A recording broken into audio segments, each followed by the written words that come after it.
My name is Dorothy Mae Whitaker. I'm 76 years old, and if you were to visit me today, you'd probably find me sitting on the front porch of my small white house in Pennsylvania, rocking back and forth in my old chair, a quilt spread across my lap. My hands are slower these days, the fingers a little stiff, but they still know the rhythm of the needle and thread. Every square I stitch tells a story. Sometimes it's a happy story, a grandchild's laughter, a birthday, a warm kitchen filled with the smell of cornbread.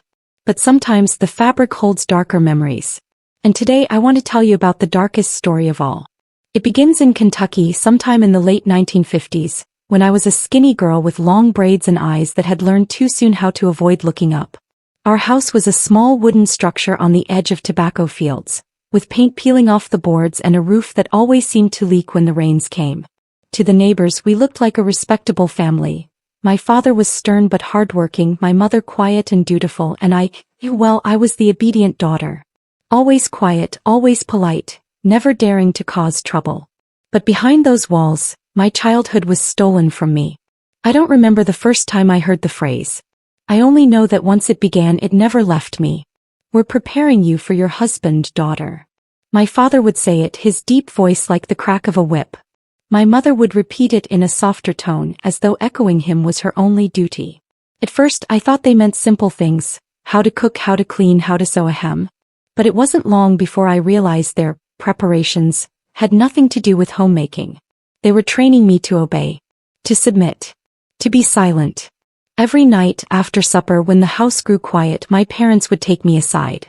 They taught me lessons no child should ever be taught.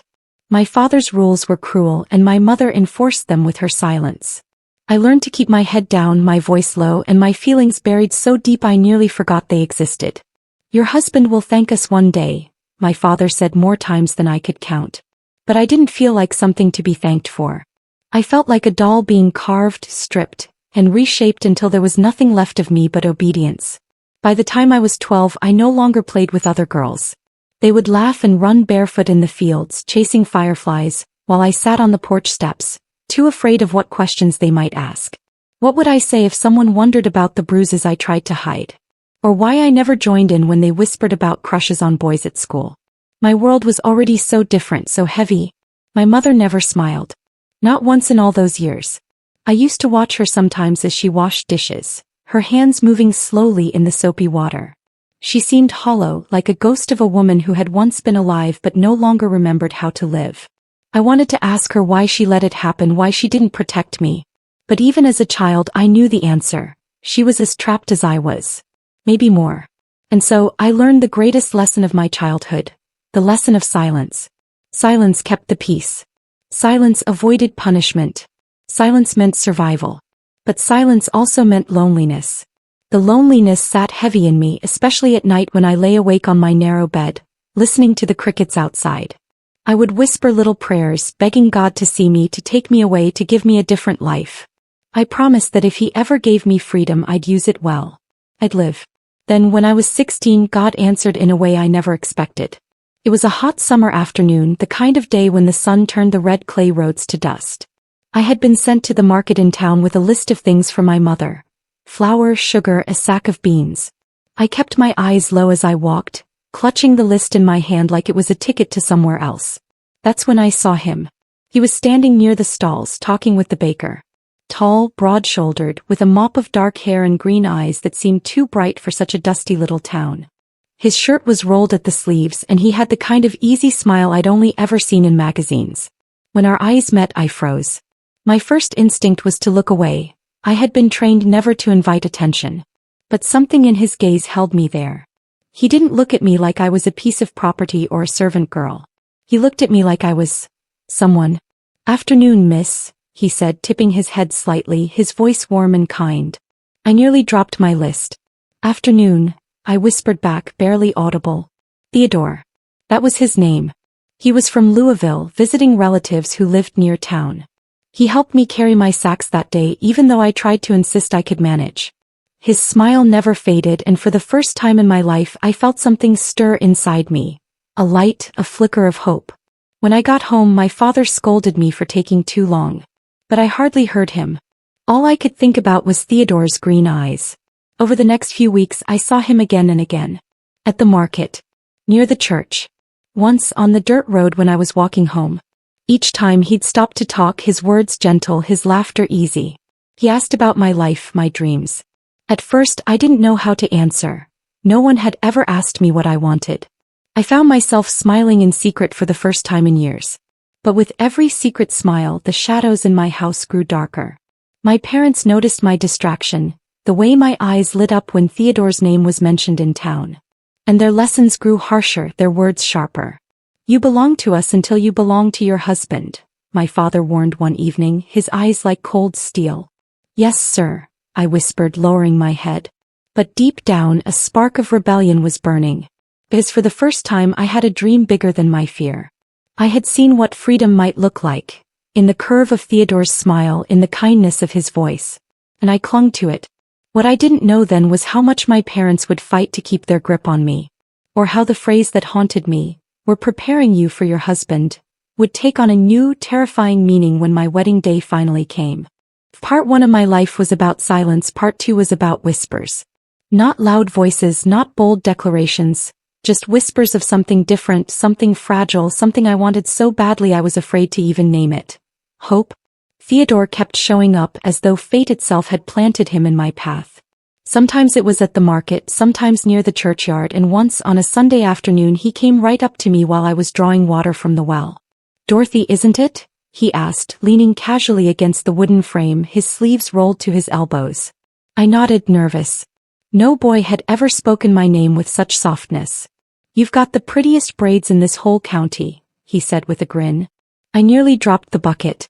Compliments weren't part of my life. I'd been raised to believe my worth was in obedience, not beauty, not charm, not spirit. So I didn't know how to respond. My cheeks burned and I turned away quickly. But Theodore didn't laugh at my shyness. He just leaned down and took the heavy bucket from my hands. "Let me," he said, as though it was the most natural thing in the world. That was Theodore, gentle in ways I didn't understand yet but would come to depend on. Back then, courting was simple but sacred. Boys came calling at the porch, not through secret letters or telephone calls. A young man would bring small tokens. Wild flowers, maybe a ribbon, sometimes a book of poetry if he was the educated type. And every move was watched carefully by parents, neighbors, and the preacher's wife, who had eyes sharper than a hawk's. But my situation was different. My parents didn't smile at Theodore's attention. In fact, the first time he walked me home from church, my father stood at the door like a sentry, arms crossed, jaw tight. "Thank you kindly, sir," Theodore said, polite as could be. My father's eyes narrowed. "We'll see if your manners hold when you've got a wife under your roof." I felt my stomach twist. I knew what he meant. Theodore didn't flinch, though. He just tipped his hat. "Respect is the foundation of a home, Mr. Whitaker." That night my father was harsher than usual. "Don't get ideas," he growled at me. "That boy don't know how we raised you. You don't know what a wife ought to be. You'll remember what we taught you or I'll remind you." I wanted to cry but I bit my tongue until it bled. Silence. That was my weapon. But in the dark of night as I lay awake, I let myself whisper his name, Theodore. Weeks passed and Theodore found little ways to reach me. Once he tucked a folded piece of paper into the basket of flour I bought at the store. Another time he left a daisy tied with a ribbon on the church pew where he knew I'd sit. The letters were simple. No flowery poetry, just kind words. "I see sadness in your eyes, Dorothy. I don't know what caused it, but I want you to know you deserve joy. When you smile even a little, it feels like the whole town brightens. If you let me, I'll spend the rest of my days trying to give you the peace you deserve." I kept those scraps of paper hidden beneath my mattress, reading them at night like secret prayers. Each word was a hand reaching into the pit I'd been thrown into, pulling me up little by little. But with each new letter the danger grew. My father noticed my distraction. My mother's eyes followed me with suspicion. And the preparations grew stricter, harsher, as though they wanted to remind me that my future was already decided, no matter what Theodore whispered in my ear. Theodore began walking me home more often, though my father never liked it. Once when we reached the edge of the tobacco fields, he stopped and looked at me with such intensity one felt my heart stumble. "Dorothy," he said softly, "I don't know what chains your parents keep around you, but I can see them. I can feel them. And I swear to you, if you let me, I'll help you break free." My throat tightened. No one had ever spoken words like that to me. You don't know what you're saying, I whispered, shaking my head. Yes, I do, he insisted. I see the way you flinch when your father's name is spoken. I see how you lower your voice like you're afraid even the trees might carry your words back to him. That's not living, Dorothy. That's surviving. And you deserve more than survival. His words cut deep. Because he was right. I was surviving. Nothing more. For the first time, I felt the sharp divide between what my parents had drilled into me and what my heart longed for. It happened one Sunday evening after church service. We'd walked out into the dusky air, the sky painted in shades of lavender and gold. Theodore had been quieter than usual all day, as though carrying something heavy inside him. When we reached the old oak tree near the road, he stopped. His hands fumbled nervously in his coat pocket, and then he pulled out a small silver ring, simple but shining in the fading light. Dorothy May Whitaker, he said, his voice trembling but steady, I don't have riches. I don't have land. But I've got a heart that belongs to you, and I promise if you'll let me, I'll guard your soul like it's the most precious treasure in this world. Will you be my wife? I froze. My breath caught in my chest. Marriage. My parents' favorite word. But never like this. Never with love. Never with choice. Yes, I whispered, tears spilling down my cheeks. Yes, Theodore. He slid the ring onto my finger, and for the first time in my life I felt chosen. Not forced, not prepared, not trained, but chosen. That night, I hid the ring under my pillow, terrified my father would find it. But the glow in my chest couldn't be hidden. When my parents found out, their reaction was as stormy as I'd feared. You think this boy can erase what we've done? My father thundered, his face red with rage. You think marriage is about moonlight and promises? No. It's about obedience. And you'll remember every lesson we've beaten into you when that night comes. My mother said nothing, just stared at me with eyes full of something I couldn't name. Was it envy? Was it fear? Or was it the last flicker of hope she had buried so long ago? That night, as I lay in bed clutching the ring, my father's words echoed in my head. When the wedding night comes, our work will be proven. I didn't understand exactly what he meant yet. But deep in my bones, I knew it was something terrifying. And so, even as Theodore's love wrapped around me like sunlight, the shadow of my parents' cruelty stretched further. I was caught between two worlds, one of whispered hope, the other of crushing silence. I thought I could keep them separate. I thought love would be enough to drown out the echoes of my childhood. I was wrong. Because when the wedding day finally arrived, my father's words came true in ways I could never have imagined. When I think back to my wedding day, I see it in two colors, white and shadow. White for the lace dress, the church, the flowers Theodore's sisters carried down the aisle. Shadow for the weight of my parents' presence, for the darkness of the promise they had whispered all my life. We're preparing you for your husband. I was 17 that summer, just old enough to marry in the eyes of Kentucky law. Too young in many ways to even know myself. But Theodore loved me, and I clung to that love the way a drowning girl clings to driftwood. My wedding dress wasn't new. It belonged to my mother, yellowed with age and altered at the seams. She brought it out from the cedar chest a month before the ceremony. I remember running my hand over the fabric, thinking of all the years she must have worn that same stiff smile, hiding whatever secrets she carried. It'll do, she said flatly, pinning the waist tighter. It's beautiful, I whispered, though inside I felt a pang of sorrow. A dress should make a bride feel radiant, but I felt like I was stepping into her shadow, into her silence. Still, when I stood in front of the mirror, lace sleeves brushing my arms, I imagined for a brief second that I was like other girls. Girls who dreamed of their wedding day since childhood. For one fragile moment, I let myself feel like a bride. The church was small, wooden, with whitewashed walls and a steeple that tilted slightly to the left. Every pew was filled that morning. Neighbors, cousins, farmhands who knew my father, women who whispered behind their fans about how quickly Theodore had courted me. I stood at the back with my father at my side. His grip on my arm was tight, almost bruising. Remember, he muttered, low enough for only me to hear, this is what we've prepared you for. I swallowed hard, forcing myself not to cry. Then the organ began to play. I looked up, and at the far end of the aisle stood Theodore. His green eyes locked on mine, steady and sure. In that instant the shadows faded just a little. I took a step, then another, until I reached him. Who gives this woman? The preacher asked. My father's voice boomed. Her mother and I. But I knew better. They weren't giving me, they were releasing me into the next stage of their twisted plan. The vows were spoken, the ring slipped onto my trembling finger. When Theodore said, "I do," his voice was clear and strong. When my turn came, my lips shook, but the words came out, "I do." And just like that, I was his wife.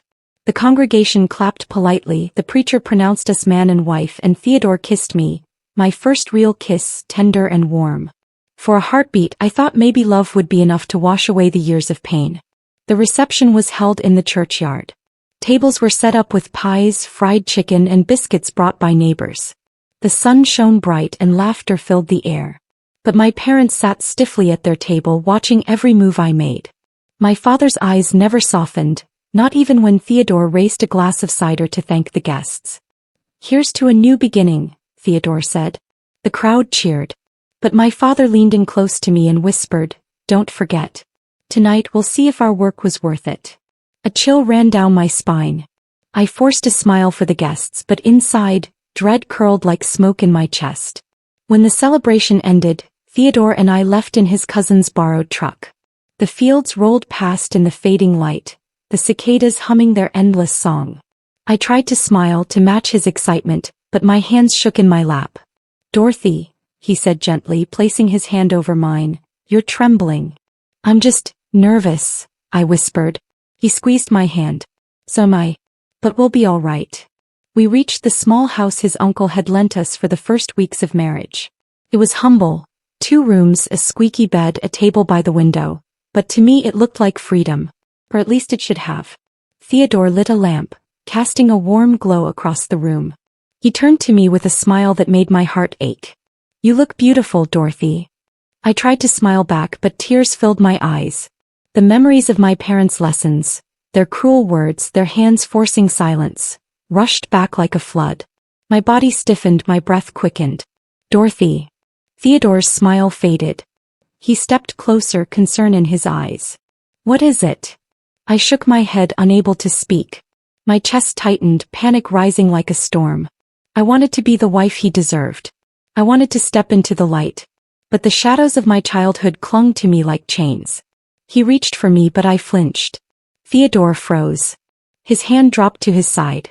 For a long moment he just looked at me, really looked at me. "Dorothy," he said softly, "what did they do to you?" My throat closed. I couldn't answer. I couldn't give voice to the horrors I had endured.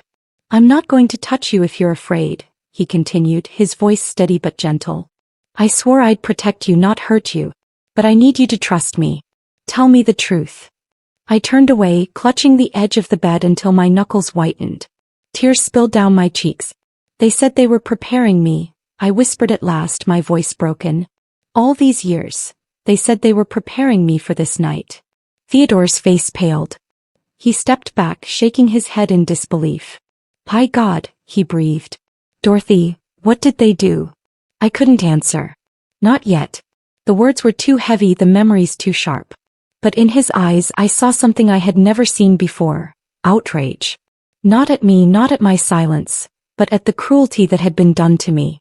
That night we didn't consummate the marriage. Instead, Theodore held me as I cried, whispering over and over, "You're safe now. You're safe." But deep down I knew the battle wasn't over. Because my father's voice still echoed in my mind, promising that his work would show itself.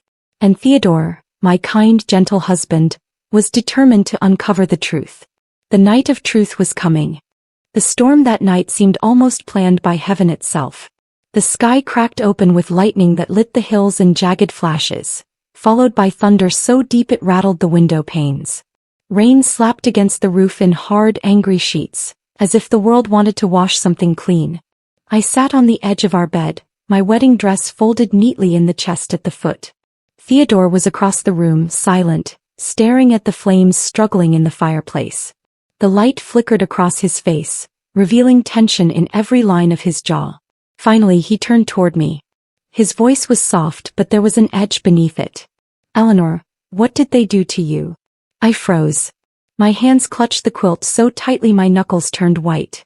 For years I had hidden behind silence, convincing myself that speaking the truth would destroy me.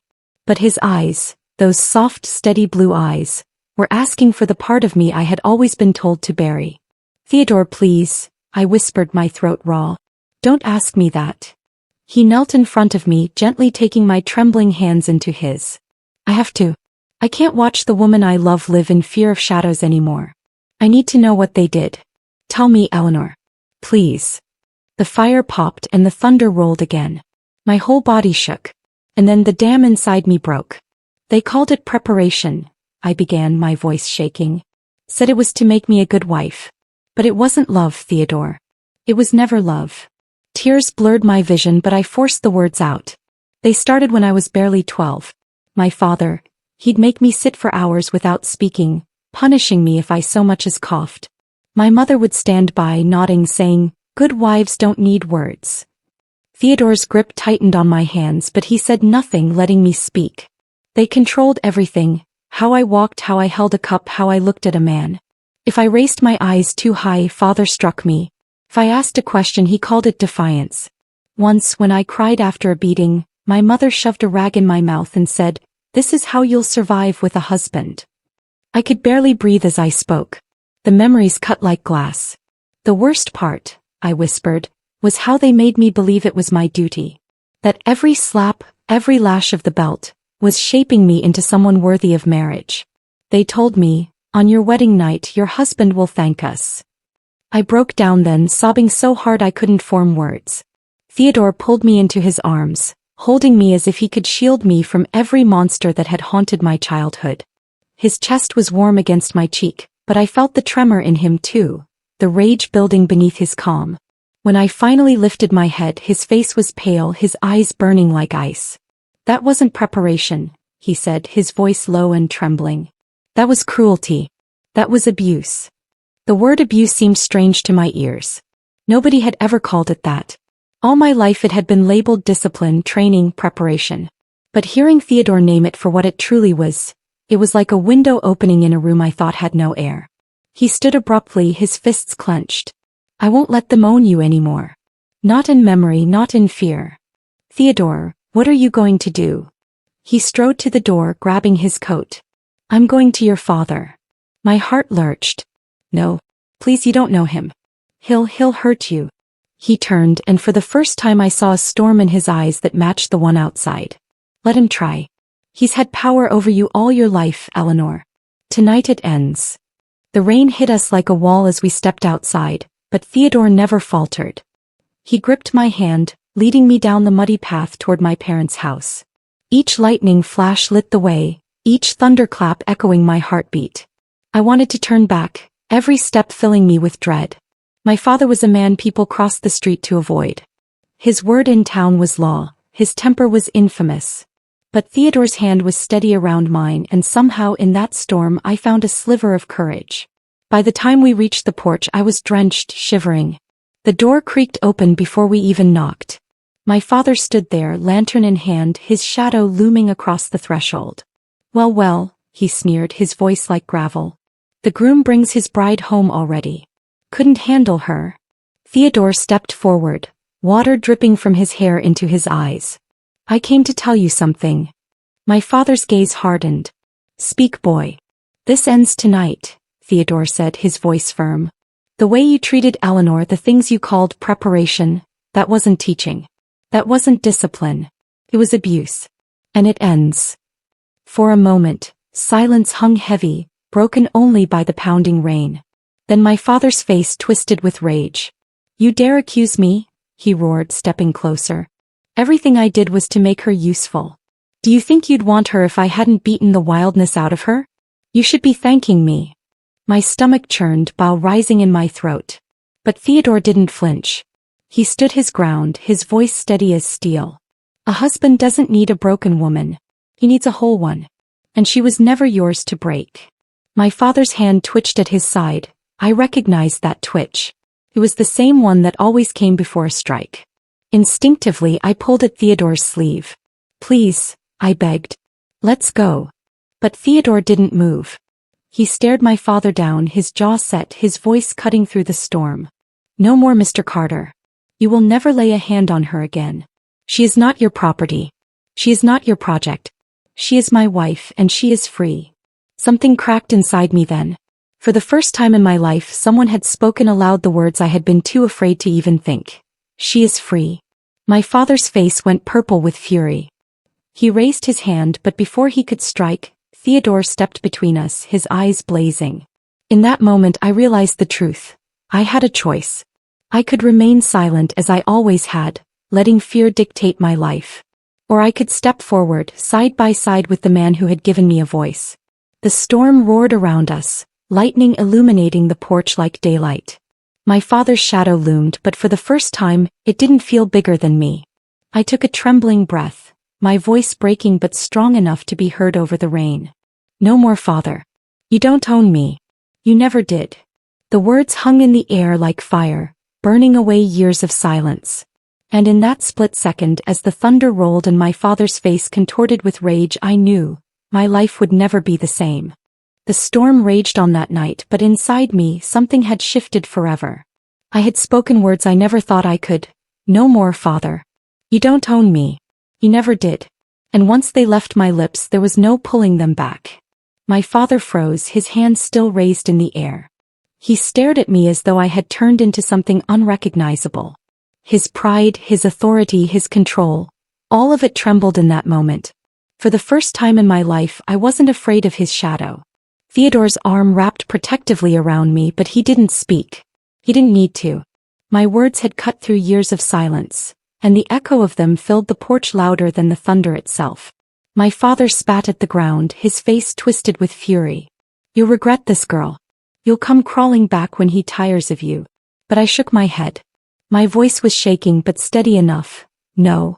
I will never crawl again.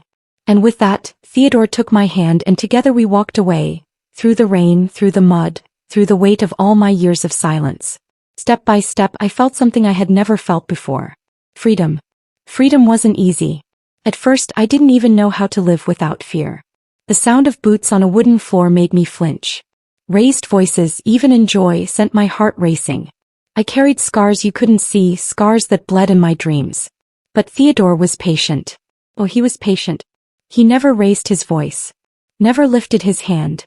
He let me move at my own pace, even when that pace was slower than I wished. On nights when the memories came back like ghosts, I would sew by candlelight to keep my hands busy. Scraps of fabric became my refuge. Each stitch felt like a prayer. Quiet, steady healing. That's how my quilts were born. Piece by piece I stitched my pain into patterns. The reds for anger. The blues for sorrow. The yellows for hope. Slowly my quilts became more than fabric.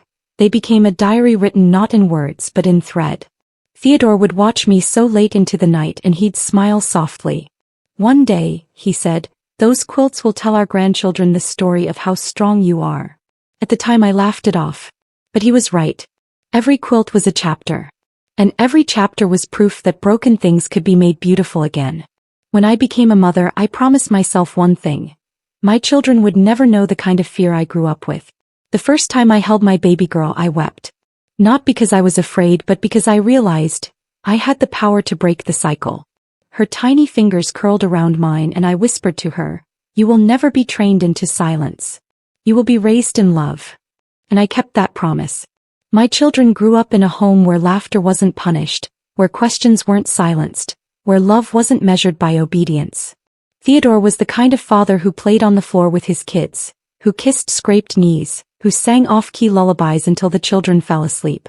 He showed me that love didn't have to hurt, that strength wasn't measured in fists but in gentleness.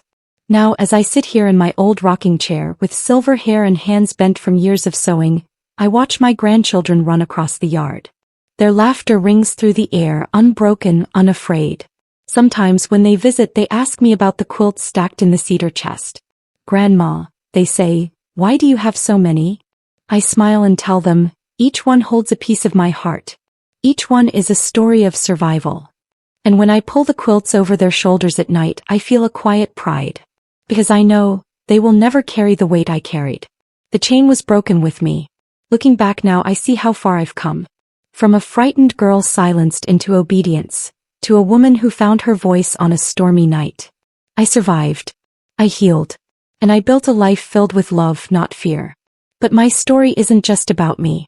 It's about every woman who's ever been told that suffering is preparation, that silence is virtue, that obedience is love.